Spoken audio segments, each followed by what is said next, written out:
Welcome to Her Remarkable History. Remember, to support our channel, please subscribe. The painful death of the forgotten Tudor Prince. During the Tudor period, childbirth was very dangerous for mother and also for child. There were many accounts of influential and important figures such as Parr and Elizabeth of York passing away shortly after giving birth. But what was also common was a child getting ill and passing away in infancy. It was very tragic for any parent to suffer this, and there is a lost Tudor prince who was the brother of Henry VIII, who died at the age of 1. His mother and father were, of course, Elizabeth of York and Henry VII, the king, who had previously defeated Richard III at the Battle of Bosworth field and brought an end to the Wars of the Roses. Henry VIII is remembered as the most prominent child of the First Tudor King, and he went on to have a reign in his own right, which was brutal and savage, with Henry VIII marrying 6 times. But who was Henry VIII's lost younger brother Edmund, who was a forgotten Tudor prince? To secure children and heirs to the throne, especially sons during the Tudor period, was imperative and of paramount importance for the king and queen. Henry VII and Henry VIII wanted their family to remain on the throne for centuries, and Henry VIII would even execute his second wife due to his frustrations that she could not give him the son he greatly wanted.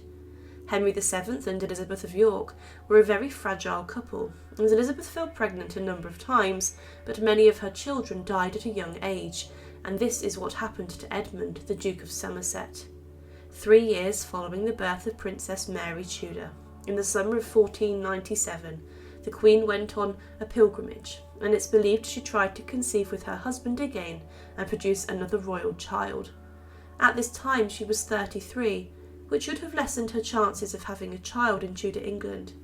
The country was not as stable as it could have been, and Henry VII had to deal with an uprising and a rebellion from the great pretender, Perkin Warbeck. And despite managing to defeat this and put this down, there was also a fire at the royal palace. The inferno erupted at Sheen Palace around the Christmas of 1497, and this put the Tudor royal family in danger. However, by May of the following year, the Queen was yet again pregnant with another child. The finest physicians and doctors in the land were summoned to tend to Elizabeth, and it's believed that this pregnancy was tricky and tough for the Queen. However, as was tradition at the time, Elizabeth in the February of 1499 went into confinement at Greenwich Palace. Positive images and tapestries were brought into her chamber, and before she entered confinement, she had a huge banquet. Only her closest ladies-in-waiting tended to her, and when the baby was born, it was remarked that her labour was relatively straightforward, and the delivery of this child was easy. A healthy son and a prince was born on the 21st of February 1499, and it was Elizabeth's 6th child. Following the birth, the Queen did contract some form of complication or childbed fever, and she was worrying her husband, and it looked like she may not pull through. But she did recover. The announcement of a new prince was celebrated throughout England, and great spectacles would greet the child's arrival. The silver font was brought from Canterbury Cathedral for the baptism, which occurred in the Church of the Observant Friars next to Greenwich Palace on the 24th of February. The royal wardrobe paid for huge amounts of linen and decoration to line the church and decorate it to celebrate the historic birth of the prince. The festivities were lavish and incredible, and the baby was named Edmund after his grandfather Edmund Tudor, the Earl of Richmond, who was the father of Henry VII. Edmund's godmother was Margaret Beaufort, and she gave the child £100, which was a huge sum of money, and also financially rewarded the nurses and midwife who delivered him. Following his birth, as many of the royal princes were, Edmund was quickly given the title the Duke of Somerset, which had previously been given to members of the Beaufort family. This title would have a very interesting, and it would later be inherited by Edward Seymour, the Lord Protector of Henry VIII's son, Edward VI, who lost his head at Tower Hill. But Edmund would spend much of his very early days inside of the royal nursery, which was based at Eltham Palace, and he would be accompanied by his older sisters Margaret and Mary, and also his brother Henry, the Duke of York, the future Henry VIII. The royal children would often play today, but of course Edmund was too young for this. The eldest child of Henry VII and Elizabeth.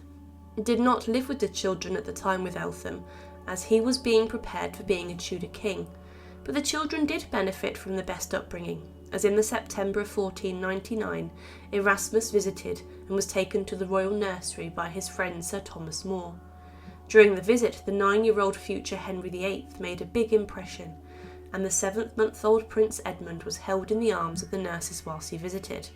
However, things would turn very tragic, as in the summer of 1500 there was a deadly plague outbreak that hit England and London.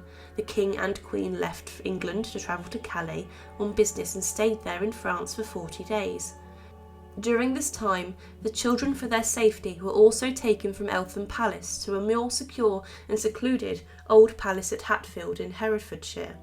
This was considered much safer, as they could escape the plague and get out of the busier areas. If the plague hit the whole of the royal children, then the succession would have taken a huge hit, and this would have been devastating. The palace they were kept in was a large red brick one, built by the previous Bishop of Ely, and it was here where Elizabeth I would also learn that she became queen over 50 years later. But on the 16th of June, as the plague calmed down, Henry VII and Elizabeth of York returned from Calais to Dover. But as they landed in England, they heard some terrible and tragic news. The King and Queen were told that their son, Prince Edmund, had died at Hatfield. The couple were of course distraught, and they were greatly upset by the loss of this son. It is not known what killed him, as it's believed it could have been any illness. He may have contracted the plague, but then this would have been documented, and the other royal children could have been susceptible and at risk from this, and there may have been some efforts to isolate the children. He may also have suffered from a different disease or illness, or possibly even cot death, or sudden infant death syndrome. But the royal couple paid a huge sum of money to bury their son. The records show how £242 was given for the burial of Prince Edmund. He was given a huge state funeral, and his tiny body was laid to rest in a new chest which had been covered with white damask and decorated with a red velvet cross, along with his effigy and his prince's circlet. The coffin travelled with the effigy from Hatfield to London in a chariot, which was covered in black cloth and was pulled by 6 horses, covered also in black cloth. The coffin was followed by Edward Strafford, the Duke of Buckingham, the chief mourner, and other nobles and lords, with torch-bearers lining the route. The Lord Mayor of London and thousands of Londoners lined the streets as the funeral procession passed them by. The King was dressed in blue mourning robes, and he waited at Westminster Abbey for the coffin to arrive. His Queen may also have been there, and the coffin was brought into the Abbey on a hearse. Monks and lords kept a watch over the coffin, and on the 22nd of June Mass was observed, and the coffin was then buried inside the Confessors' Chapel in Westminster Abbey. There was no record of a monument or tomb to mark Edmund's burial place. Edmund Tudor is a forgotten Tudor prince, and son of Henry VII and Elizabeth of York, who passed away tragically and suddenly. It is likely that the royal family had great hopes for their young son, like they did with all their children. They may have hoped for him one day to become a wealthy prince who would have helped his brother's reign over England, and maybe he would have helped to secure alliances for the country by marrying a wealthy princess. The loss of the child for Henry VII and Elizabeth would have been very tragic, but more tragedy would hit the royal couple. Within 2 years of the death of Edmund, Elizabeth of York, following childbirth, would become gravely ill, and inside the Tower of London she would pass away from further complications from giving birth. It was the loss of Elizabeth that shattered the king, and he had certainly had a significant amount of grief and loss to cope with since the turn of the 16th century. Thank you for watching, and to support, please subscribe to Her Remarkable History. Thank you.